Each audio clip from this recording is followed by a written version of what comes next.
Being a follower of Christ does not exempt you from trials.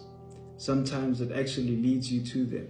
After Jesus is baptized and the Holy Spirit comes upon him, he is then led by the Holy Spirit into the wilderness to be tempted of the devil 40 days and 40 nights.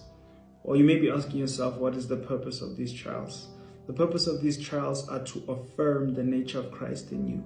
A lot of the times we think that God just gives blessings by virtue of utterance. But sometimes God gives blessings by virtue of experience. And what do I mean by that? Is that sometimes God can say, I've blessed you with peace, or I've given you a steady heart.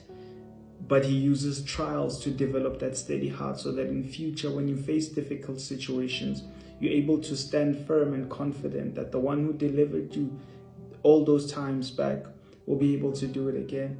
And a lot of the times we think that following Christ is always going to be an easy or rosy journey. Well, sometimes it can cost you a lot. Sometimes it can cost you everything. But remember, he always takes to a place.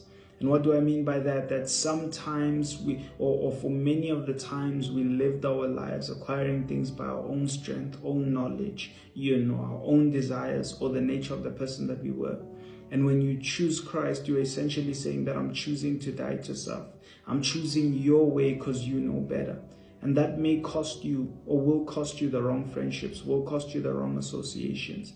But it does not mean God is not good. It just means he's good enough to remove what is poisonous to you, and also good enough to bless you with that which is just perfect for you.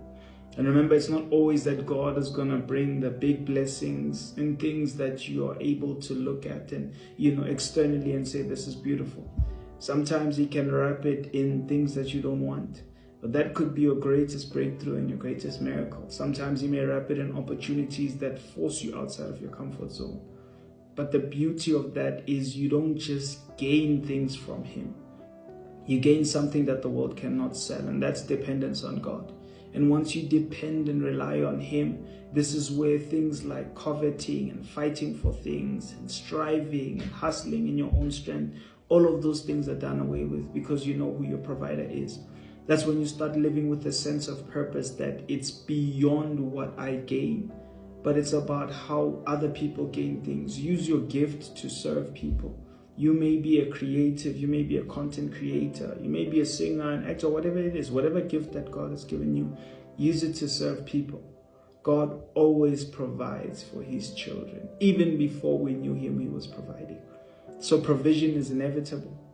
But what is so important is reflecting him so that even as you gain, there are people that are